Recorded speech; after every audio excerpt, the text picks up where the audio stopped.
Now, the greatest radio shows of all time.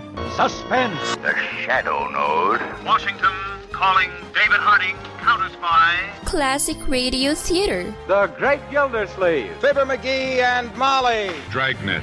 Gunsmoke. The Lone Ranger. Now, step back into our time machine with your host, Wyatt Cox. Good evening, friends of the Inner Sanctum. Ronald and Benita Coleman in their program, The Halls of Ivy. A sweet, sweet program. Ronald and Benita Coleman getting their start in radio comedy on the Jack Benny program as Jack's neighbors. And the otherwise serious actress got their comedy chops proven at how well they could do in radio. And they did very well in this nice program. Very dignified. The Halls of Ivy from Ivy College, March 10th, 1950, Victoria's New Review.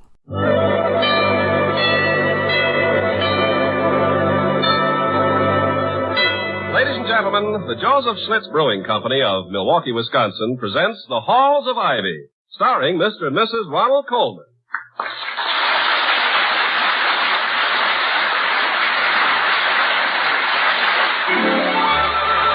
I was curious. I tasted it. Now I know why Schlitz is the beer that made Milwaukee famous. If you like good beer, you'll find it pays to be curious and learn about Schlitz for yourself.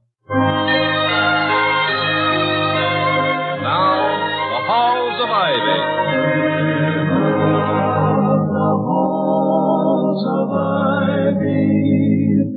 That surround us here today, and we will not forget though we be far, far away. Welcome again to Ivy College, that is, in the town of Ivy, USA. It's a little past noon, and so far it's been an ordinary day. At the home of Ivy's president, Dr. William Todhunter Hall, and his wife, the former Victoria Cromwell of the English Theater, Dr. Hall is just entering the living room where he meets Penny, their maidservant, and says, "Hello, Penny. Will you tell Mrs. Hall, please, that I'm ready to eat now?" Mrs. Hall ain't in, sir. Oh? She got a message to please come quick to a rehearsal of the Junior Follies about 2 hours ago. Oh, yes, the Junior Follies. She said I was to inform you as soon as you wasn't quite so busy with your book. Thank you, Penny. You've been busy with that book a long time, haven't you, sir? Yes, over 3 years. Whew, fancy that. Over 3 years on one book. If I may say so, sir, I read much faster than you do. Penny, I'm not... The secret is, don't stop to form each word with your lips. Yes, Penny, You'll find it's also a great help if you run your finger along the page under the lines as you go. I'll practice, Penny, thank you. Quite welcome, sir. Any time at all. I'll answer the door, sir. Yes, Penny, do, please. Good morning, sir. Good morning. Is Mrs. Hall in? No, sir, she's not. Ask them in, Penny. Come in, sir. A gentleman to see Mrs. Hall, sir. Oh, good afternoon. I am Dr. Hall. Is there anything I can do? Oh, thanks, Doctor, but I don't think so. Oh, I hope I'm not disturbing you. I should have phoned from the air terminal, but I'm in a terrible rush. My name's Pinero. Won't you sit down, Mr. Pinero? Oh, thank you. I don't know if Vic has ever mentioned me to you. I'm an old friend. Broker into show business. Oh, yes, of course. You're Auntie Pinero. The same. Yes. Well, she's often told me about you and the acts you used to do. Pinero and Cromwell, wasn't it? That's right, Pinero and Cromwell, those two funny people. Yes. Is that clock right up there? Yes, sir, right up there. How do you get down off an elephant? You don't get down off an elephant, you get down off a duck. Yes. I've often heard of the supposed difference between English and American humor, Mr. Pinero. The understatement of one and the exaggeration of the other. But if you were quoting from Pinero and Cromwell, those two funny people... Oh, if you mean that a jam tart smack in the face is not very funny but gets laughed at by everybody, Doctor, I agree with you. Keep it simple is what I tell everybody on my way to the bank. Yeah. You're Vic's husband, I take it, eh? Happily, I am. I was never sure. I've been in Australia till recently. Are you in the business? The business of what? I mean, are you in show business, too? Oh, no. I'm the president here. Well, I have been out of touch. Whatever became of Truman? No, Mr. Pinero, you don't understand. I am the president of this college, Ivy College.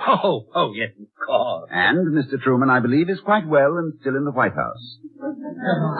His lease is good through most of 1952. Well, it's not for me to criticize your customs.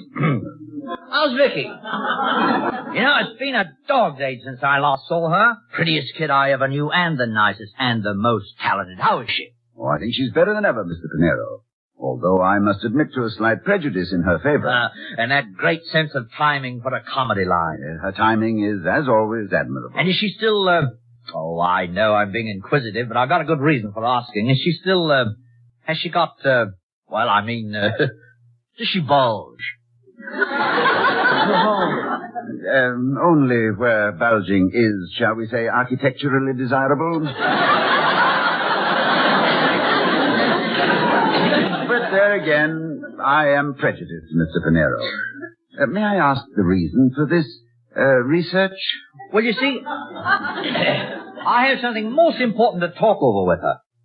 I rather imagine it might be important to me, too, Mr. Pinero. Oh, of course it would, but I don't know if you'd understand it the way Vicky would. Well, why not try me? Well, you see, Doctor, once you've been mixed up in our business, you're never quite satisfied with anything else. You're never quite as happy as when you had grease paint on your face and were complaining about your lines. Do you think that applies to everyone? Oh, yes, I do, everyone. You feel, then, that Victoria might be unhappy here at Ivy? Oh, now, wait a minute, Doctor. I didn't say she was unhappy. It's just that she can't help missing the theater, any more than you can help missing this library full of books. I'm not at all sure that I agree with you, but I do understand your point.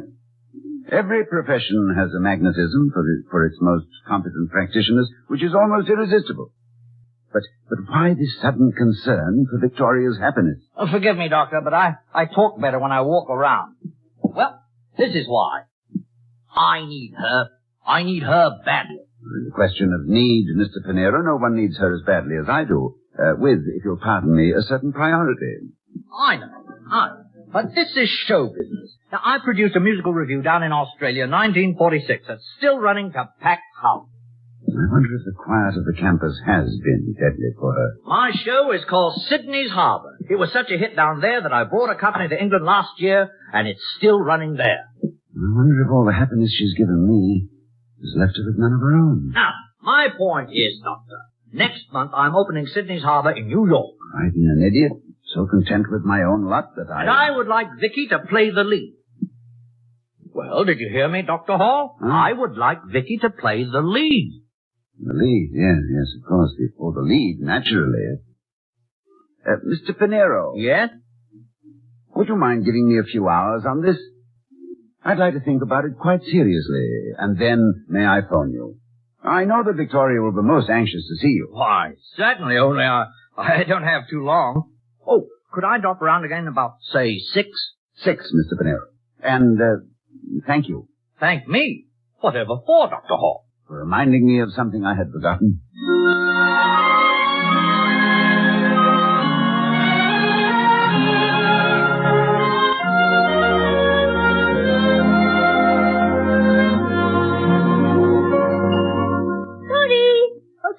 Hello, my darling. How did it go? Oh, if there's ever a junior follies at all, I shall be amazed.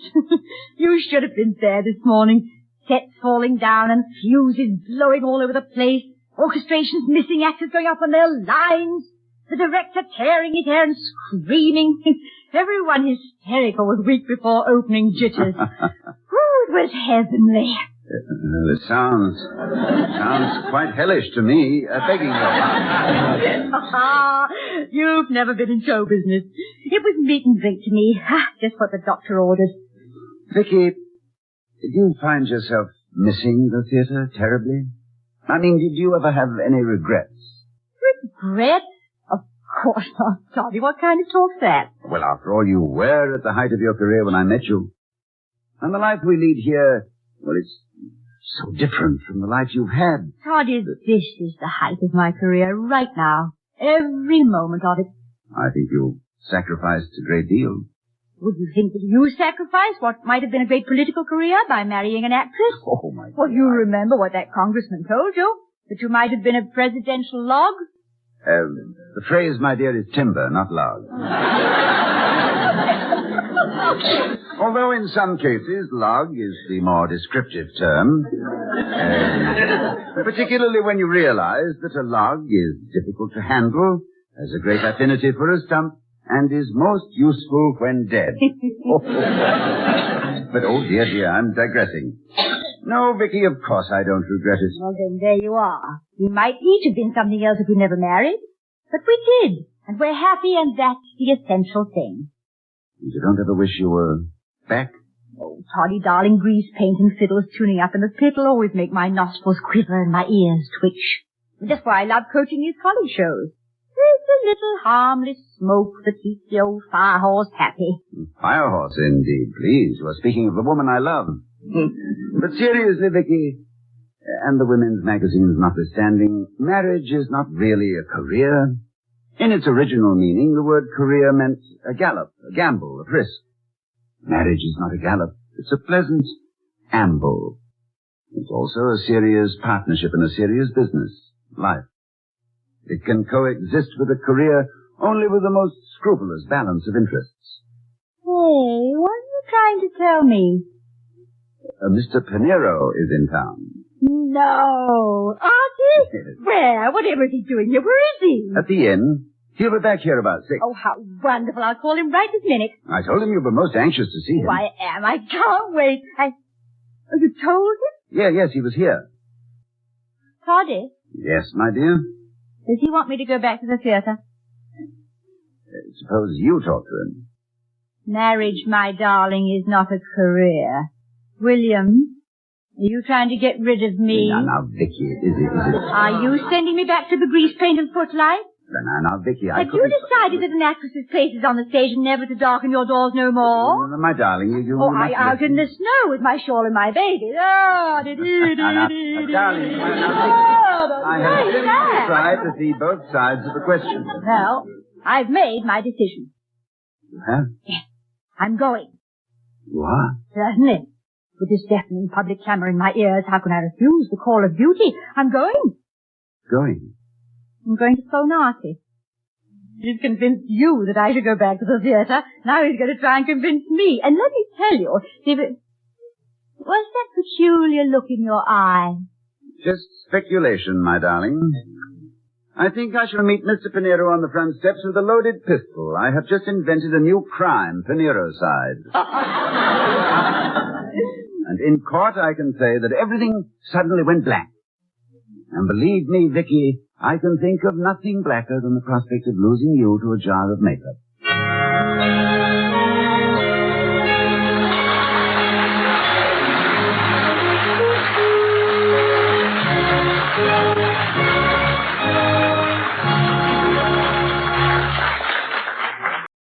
Oh, how sweet. From March 10th, 1950, Ronald and Benita Coleman in the Halls of Ivy on Classic Radio Theater with Wyatt Cox. Oh, come on, I hate you. You have no right to speak to me. You're stupid, you're evil. You believe in your God, guns, and gold. You shouldn't have the right to vote. We must fix this disgusting country now. We want socialism now. Whoa there, little fella. Our U.S. Constitution protects your right to say these things, even if they are drivel. Our founders believed in our inalienable rights granted by God, not some mafia. Our Bill of Rights protects your personal freedoms, your absolute right to speak to others, whether loving and kind or hateful, and stupid. Utopia doesn't exist. It only destroys. Millions of innocents slaughtered by the communists in Cambodia, China, and the Union of Soviet Socialist Republics. And millions of people were gassed by Hitler's National Socialist Party. Where do you stand? Help us save the Constitution and restore our American dream. Go to SaveMyFreedom.com. That's SaveMyFreedom.com. Brought to you by the American Media Council. Are you in bad pain? You know what I mean. Your knees hurt. Your shoulder hurts. Your elbow and back are constantly killing you. And I'm sure you've tried every pain pill or cream available at the drugstore. Am I right? Well, here's something you haven't tried. Pain Magic. Pain Magic is not available at any drugstore. The only place you can get it is by calling the special toll-free number I'm about to give you. And to make things even better, call right now and find out about our buy one, get one free offer. We're so confident it'll work for you that we offer a free bottle with your purchase. No prescription required. Call now to learn how you can get Pain Magic and get rid of your pain. Remember, your results may vary. 800-492-8164. 800-492-8164. 800-492-8164. That's 800-492-8164. Now on Classic Radio Theater with Wyatt Cox, more of The Halls of Ivy, March 10th, 1950.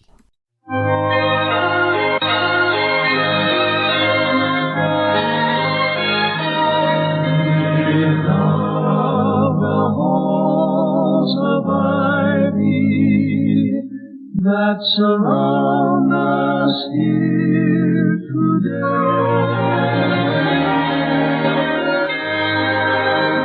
As we rejoin the halls of Ivy, we find Dr. Hall talking to his wife, who's just had a fine offer to return to the theater. Vicky. Yes, dear? You know, quite sincerely, I don't want to stand in the way if you decide to take a sabbatical of your own, if you do think you'd like to get back in harness, as it were. I know how one can become infatuated with one's own profession, even mine, prosaic as it may seem in comparison to footlights and first nights.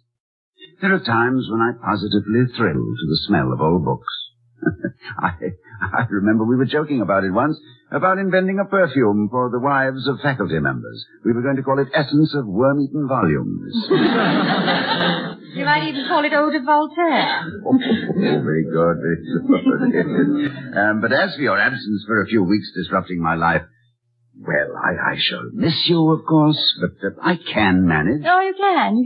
Well, I mean, after all, I'm not a stereotyped absent-minded professor. No, I know. You're probably the most present-minded professor there is. Well, thank you, my dear. So... Toddy, now look. I had a wonderful life in the death, but I have a wonderful life with you here. And I never want anything to change that. Nothing ever will, Victoria, as far as I'm concerned. I can only repeat a phrase Mark Twain placed in the mouth of Adam about Eve. Wherever she is, there is Eden. Excuse me, sir, a young lady's calling. Miss Keating. Keating? Oh, it's Sally Keating, sure, in Penny. Yes, Mum. Sally Keating, that's a familiar name. She's the lead in the Junior Follies. Oh, I don't know yes. exactly what... Oh, come on in, Sally. William, you've met Sally Keating, I'm sure. Oh, yes, indeed. Please sit down, Miss Keating. I understand you're the leading lady in the Junior Follies.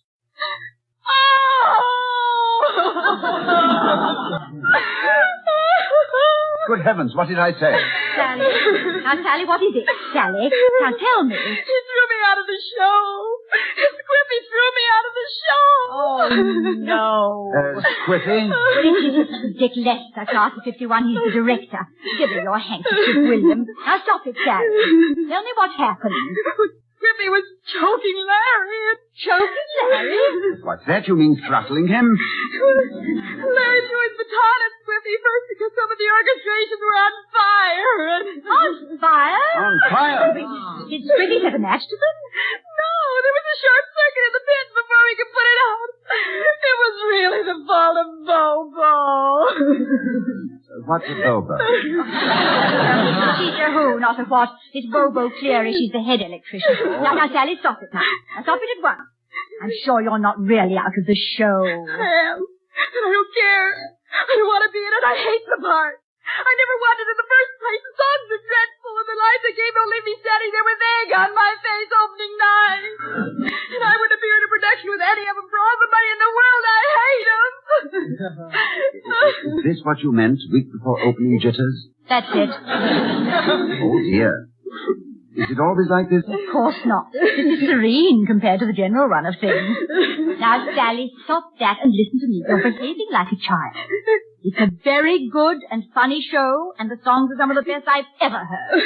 And you'll be fine opening night. You know it as well as I do. Now, I want you to run along home and douse your face with cold water. And then I'll meet you in the auditorium in an hour. Well, all right, Mrs. Hall. But I'm scared to death about opening night. Well, good for you. You should be. I always was, too. It proves we have emotions. What good is an actress without emotions? Gee, that's right, isn't it? Keep telling me that, will you, Mrs. Hall? I'll see you in the auditorium. Bye, Dr. Hall. Goodbye, Miss Keating. Poor, happy child. All upset and enjoying every heart-throbbing dramatic moment of it. Enjoying it? You really mean that? She's enjoying every tear that runs down that pretty face. Yes, I suppose that's right. I've often thought that young people were purposely designed to be intensely emotional, out of all proportion to the moment at hand. Then, in later life, when they meet real problems, their feelings have been tempered to withstand the sharp edge of disaster. You must have found that out from observation, Claudia, not experience. I can't imagine you being very upset emotionally. Oh, my equilibrium was fairly good, Vicky, until I met you. You mean I tipped you over? Well, as a matter of strict historical fact, my darling, the full impact of my being tipped over struck me about the third night we had dinner together. In that dim-lit little restaurant in Soho. Oh, yeah, I remember. A little French place. Oh, Armenian or Greek, all of them combined. Yes. I had a conviction as I sat there and saw the candlelight experimenting with your eyelashes that this was a moment to remember. William, dear, for a visiting American, you do find the most delightful places to take me. Thank you, Victoria, but most of them are rather ordinary places which become delightful by reason of your arrival. No. But this little restaurant, I never saw it before or even heard of it. Oh, my ingenuity has an economic basis. This place looked quiet, clean, and inexpensive. The life of a college professor. From March 10th, 1950, The Halls of Ivy on Classic Radio Theater with Wyatt Cox. Don't forget to visit our webpage, classicradio.stream, and the conclusion of The Halls of Ivy comes up following these important words from your favorite station. Are you suffering with arthritis or osteoporosis? Do you have diabetes? Did you know that these are just two of the hundreds of diseases that have seen improvement with Dr. Wallach's incredible longevity products? You can't get them at a health food store. The only way to get them is to call us at 800-214-0065. That's 800-214-0065. Do you have heart disease, fibromyalgia, or high blood pressure? Do you have a terrible time losing weight? Dr. Wallach can help. He was a veterinarian and cured diseases in animals. He felt that he could do the same for humans, so he became a physician. Over 50 years of research and helping people like you goes into every bottle of Dr. Wallach's amazing discoveries. Do you want to feel better? Learn how to treat the cause of your problem rather than covering up the symptoms with drugs. Call 800-214-0065. That's 800-214-0065. This is an urgent news alert from the International Fellowship of Christians and Jews. The war in Ukraine is a humanitarian crisis Europe has not seen since World War II. Yael Eckstein, President and CEO of the Fellowship. The Fellowship is providing food to the hungry, clothing to the naked, medicine for those who need it. Pray with us because these are lives that are at stake. Learn more about the work of the International Fellowship of Christians and Jews in Ukraine at ifcj.org/crisis.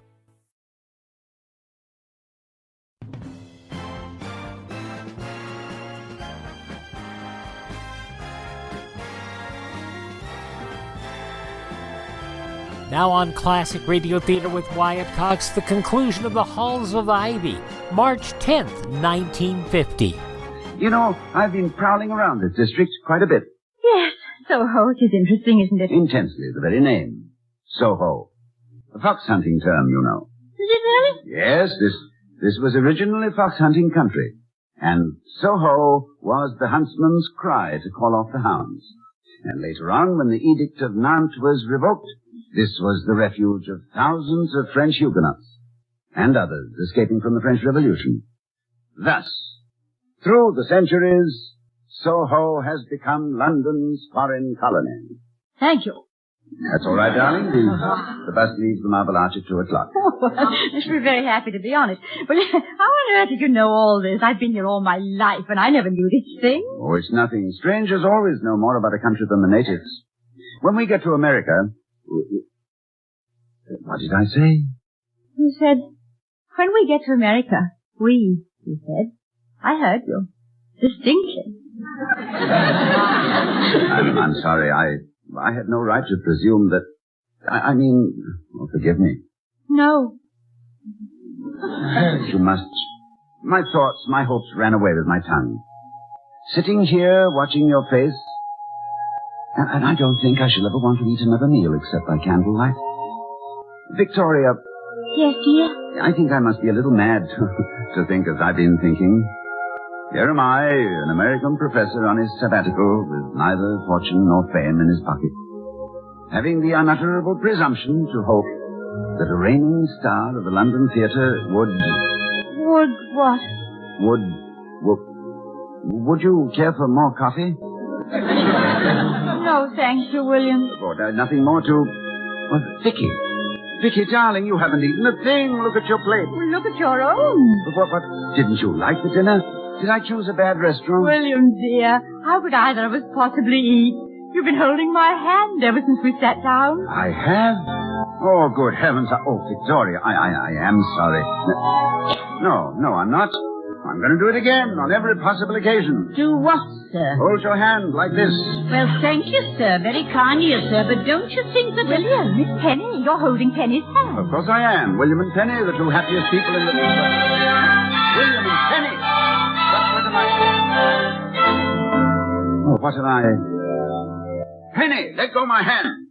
Yes, sir. Gladly, sir. You're pinching my ring into my finger, sir. I beg your pardon. I thought I was... What was it you wanted, Penny? Mr. Pinero is here. Pinero? Oh, yes. Show him in, Penny. Yes, sir. Right away, sir. Off again on one of your little excursions, Toddy? Yes, I guess I was. Was I with you this time? Oh, you're always with me, my darling. My excursions, as you call them, always call for 2 tickets, and I always... Pinero, sir. Artie! Vicky, my duck! Won't you sit down, Mr. Pinero? Pinero and Cromwell, those two funny people. I'm so glad to see you, I could cry. Try this chair over here, Mr. Pinero. Thank you, Doctor. Well, you're looking great, Vicky. Oh. Why, you haven't changed their hair, so help me. Oh, what you do to them in Sydney's harbour is nobody's business. I've told her part of your plan. You're absolutely made for the part, Vic. Why, you'll be the toast of the town. Yes, Auntie, my husband told me what you said about putting your show on in New York. I wasn't able to paint quite such a colourful picture as he did. That's very simple. I need you, pet. Thought it all over 1,000,000 times, and you're the one, the absolute one. It seems, Vicky, that you are the, one wherever you go. Now, name your own terms. Why, this will be the biggest thing to ever hit Broadway. Oh, what about it, Vicky? I'm afraid, Artie, it's too late. It sounds absolutely lovely, but I'm just too happy here. Dr. Hall, I appeal to you. You have the understanding of a professional. Oh, you know how I feel about this, Victoria. I'll miss you terribly. If you feel the slightest desire to go back... William. What, my dear? Nothing on this earth could persuade me to leave you. You see, Artie... No. Don't go on, Vicky. I know the answer. The way you two look at each other tells me more than words. Well, it was worth trying. Oh, yes, Mr. Pinero, well worth it. Broadway's loss is Ivy's good fortune, and mine. I'm sorry, Artie. You were sweet to remember me. Oh, forget it, Vicky. Just thought it would be nice to get together again. Pinero and Cromwell. Those two funny people. Tell me, do you know how to make a Venetian blind? Stick your finger in his eye. Goodbye, Artie. Applause and exit Artie Panera. God bless Vicky.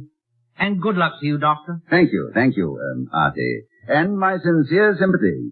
You see, I too know what it means to have a top actress under exclusive contract in a solid hit, with the prospect of a long, long run. Goodbye, Mr. Pinero. Goodbye. Welcome home, Vicky. I've never been away, my darling. Ah, but it must have been tempting. Toddy, Hmm? have you ever looked down Faculty Row at 6 o'clock in the evening? Often? Have you ever seen the trees change color while you were watching them? Many times. Have you ever listened to the singing at night on Fraternity Lane? Oh, I've even added my own baritone from outside the windows. And have you ever looked at yourself in the mirror? Now, Victoria. I like it here, Toddy. I love it.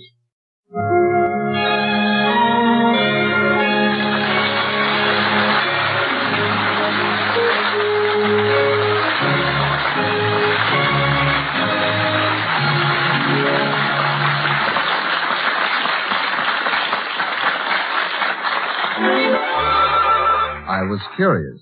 I tasted it. Now I know why Schlitz is the beer that made Milwaukee famous. And now here again are Mr. and Mrs. Ronald Coleman. Ladies and gentlemen, when disaster strikes, the Red Cross is there with emergency assistance. Even more important, the Red Cross stays on the scene to help rebuild and to provide medical care. Last year, the Red Cross gave assistance to over 200,000 persons in 330 disaster operations. Your help is needed. The four arms of the Red Cross embrace the entire world. Forearmed is forewarned. Give more than before. Good night.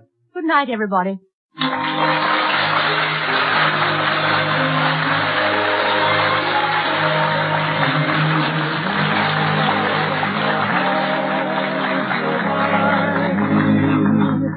That surround us here today, and we will not forget though we be far, far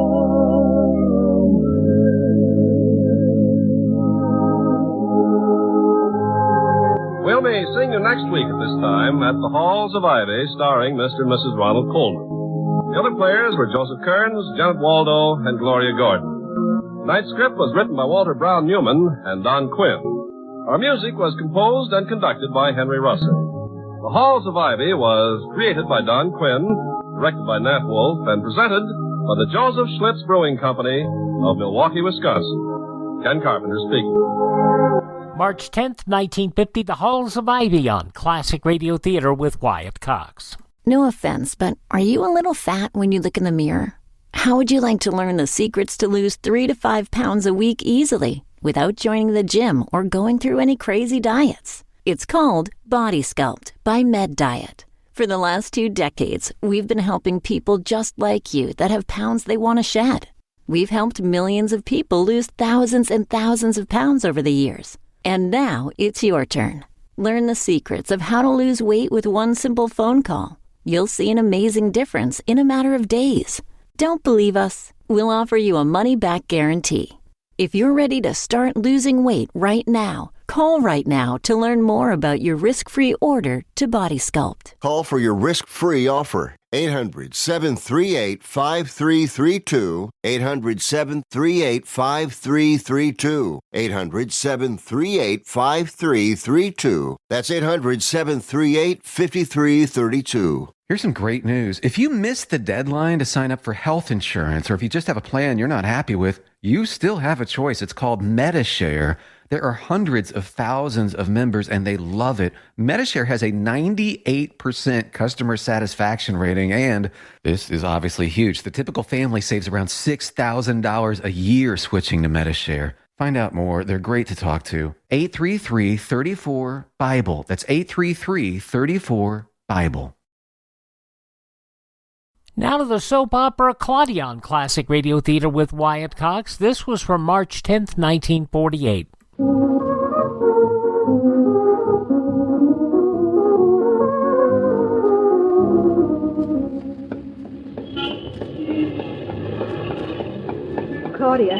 What is it, Mama? That's what I want to know. What is it? What's what? Why are you walking so fast? Have you forgotten we really aren't going anywhere? Sure we are. We're going for a walk. A walk, is it?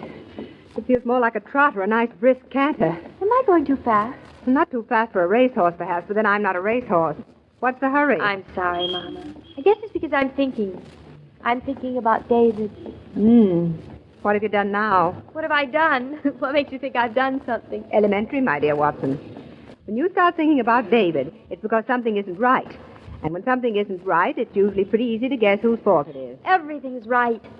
Well, David was a little grumpy this morning, and I'm just trying to guess why. There you go, worrying again. What's wrong with worrying? David isn't usually grumpy. Of course not.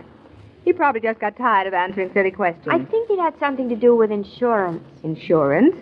What do you know about insurance? Even I don't know anything about it. That's just it. I know all about it. Roger and David spent last night explaining the whole thing to me. So that's it. Then you tried to tell David all about insurance, and he wouldn't listen, and now you think it's David who was grumpy. But he did listen. He listened to you? Mm-hmm. And I always thought I had an intelligent son-in-law. But, Mama, I know all about insurance. He explained it just last night. Besides, I know I was right. It's so cheap. What's cheap? Tornado insurance. For our house, I mean. Tornado insurance for your house? Yep. But your house is in Connecticut. They never have tornadoes in Connecticut. That's what everybody says, but no one knows why. It only costs $1.50 a year. I think that's what David said. And we get $20,000 if there's a tornado. And that's just the sort of bargain you can't resist. Does seem like a very easy way to make a lot of money, doesn't it? I wonder if that's what made David so grumpy. He hardly said a word during breakfast. The ordinary husband would have said plenty, I think. Say, isn't that a fine-looking drugstore? The one on the corner there? It's just like any other drugstore I ever saw. I need a very special drugstore. You do? Since when are you so special? What do you need it for? Very rare drug. Aspirin. Something the matter, Mama? Have you got a headache? Worrying again. Leave your mother's head alone. If I had a headache, it would be no wonder. Here's the drugstore. Maybe we can get something you want, too. Looks like a wonderful drugstore. Oh, I love drugstores like this, don't you? They've got so many different things. You don't even have to know what you're going to buy before you go in. I want to buy some aspirin, remember? You might buy a book. They've got quite a library. Oh, no thanks. Or a magazine. Or that. I think that's just what you need. What a pretty sign. Is that what you mean? Why do you feel the way you do feel today? What is it? Looks like a magazine on astrology. Astrology for everyday people.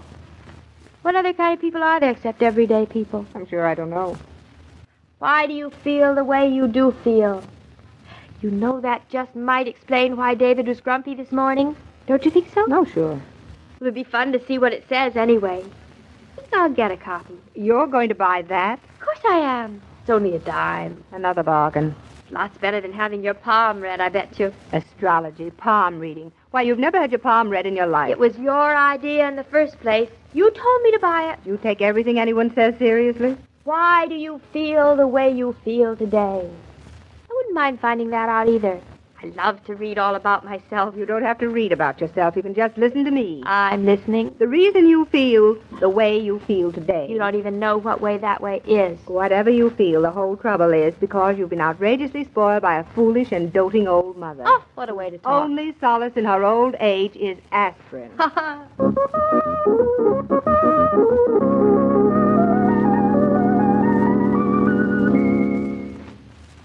David. Yes, dear? David, when were you born? My birthday's in May. You can give me a 21-jewel tractor when it comes. Does that satisfy you? I don't mean the day. I know perfectly well it's the 23rd. No, you do. How do you happen to know that? We didn't even know each other on my last birthday. Boy, has this been a year. Don't you remember the time you nearly got a ticket? I saw your birthday on your driving license. Oh, you did? Then why did you ask me what day I was born? I didn't ask you what day you were born on. I asked you when you were born. It's really terribly important if you believe in this magazine. What magazine's that? Astrology for everyday people. What? It's a magazine on astrology. You know all about stars and planets and why people do the things they do all on account of the stars. Claudia, you don't really believe in that stuff, do you? Me? Oh, of course not. Are you sure? Of course I'm sure. I don't know. The minute we finished dinner, you hurried right in here to the living room and settled down to read that magazine as though your life depended on it. That doesn't mean I believe it. Funniest thing I ever read. David, when were you born? You said you knew that. The day. I know the day, but you have to know the hour and the minute. Who says I have to? It says so right here in this magazine. I'll read it Where? to you. Here. In order to chart an accurate horoscope, it is necessary to know the exact hour and minute and place of birth. Well, then I guess I'll just have to do without an accurate horoscope. Nobody held a stopwatch for me. They didn't? No. Do you think you'll be able to survive the disappointment? Just have to try. You're, Gemini. Are you just now finding that out? Did you know it? Naturally, I knew it. I've known it all my life. You don't think I'd let an important fact like that escape me, do you? You're kidding. Aren't you? Well, never mind that. Go on. Now, let's see. Oh, here you are. Gemini for March. Jiminy by Jiminy, that's me. Read on. Now, I haven't had enough time to give to this lately. Go ahead. David, I really... Say, you don't believe this stuff, do you? That's my line, and never mind. I get on with Jimmy for March. Well, now, here's what you have to do, Gemini. Cultivate original ideas throughout March while Mercury, Venus, Mars, and the Sun make their progressive transit through the 8th house of the Sun. 7th. What did you say? I said 7th. 7th what? 7th house of the sun. But it says 8th. Oh, my dear lady, what it says I care not. My own observation, madame, I have made with a telescope that belonged once to Notre Dame himself, with the help of a black cat and a broomstick. David, you... Quiet, please. You disturb my concentration and chase away the spirits. Spirits? But, David, this is astrology. There aren't any spirits. You mean to tell me you sit right there and tell me that you aren't aware of the spirits in this room? There is an Indian chief holding a cigar standing right behind your chair. I don't see anything. Of course not. You scared him away. Now, please continue with my horoscope, Madame Swami. David, you are Way not down serious upon about the all Swami this. River. I'm perfectly serious. But I'd like to hear about myself. Now, go ahead. Funny, that's exactly what I said to Mama. Well, please continue with my horoscope, I said. The suspense is killing me. It was her idea to get it. Mama's? Yes, Mama's. So Mama's one, too. One My, what a happy little family we're going to be. Spending the rest of our lives craning our necks up to the stars. Now, don't be silly, David. You don't actually have to look at the stars to see what's going to happen. It's all written right here in the magazine. Please continue with my horoscope. The lunation of March 11th. That's tomorrow, David. Aren't you excited? Oh, thrilled to pieces. Go on. Occurs in your 9th solar house. I was sure it was the 13th. There are only 12. Well, what happened to the 13th house? I guess it never got built on account of the shortage. David, I know our place in Eastbrook is the 13th house. You make us sound very unlucky. Now, go on. Let me see. Where was I? Mm-hmm. The ascendant of your solar horoscope enters its grand trine aspect with Jupiter and Saturn. You don't say. The influences, be quiet, created by this configuration are exceedingly favorable for success, since Jupiter is the cosmic symbol of good fortune. Claudia, that is marvelous. That is absolutely, positively the best news I've had in days. So mean. What does it mean? Don't you know? No. I don't either. Maybe your mother understands it. Mama, she doesn't know any more about this than we do. Then why'd she stuff this magazine in your pocket? David, she was joking. Joking? I bet she was only trying to change the subject. Oh. I bet you were explaining all about insurance to her. Now, don't be silly. Mama is not grumpy the way you were. Me, grumpy? Oh, you mean this morning? Yes, just because I made you take out tornado insurance. Grumpy? About tornado insurance? For $1.50 a year? That is the silliest thing I ever heard of. What's silly about it? If I were grumpy, which I deny, you little chipmunk, it was because of something I was thinking about at the office, which we've since gotten all straightened out. You mean I was wrong? Just about as wrong as everything in that magazine of yours. David, just for fun, let's look in the magazine, see if it says I'm wrong about things today. I think that's a mistake. Mistake? Why? If you prefer that magazine to my own telescopic observations, go ahead. Now, let's see. I'm Capricorn. and I'm this Popcorn. Is, Hello. Hello, how do you do? March 10th. Beware the David, ice now boy. listen to what it says. Shh. The conclusions formed about money today should prove reliable. The juncture of Uranus and Pluto indicate prevalence of high winds and much talk. Attend to matters that concern your future economic security. Doesn't say anything about making mistakes. I missed that completely. Miss? David, how can you say that? Conclusions formed about money today should be reliable. Well, don't you know what that means? That means insurance. How do you know? And the next thing, high winds. I suppose that's the tornado you think. This brilliant magazine. It knows I was right about the insurance. David, we're going to have a tornado. Isn't that marvelous? And all for $1.50.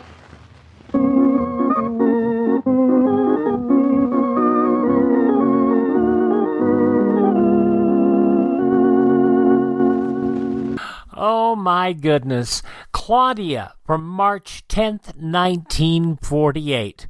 I can tell you what's in the stars if you visit classicradio.stream.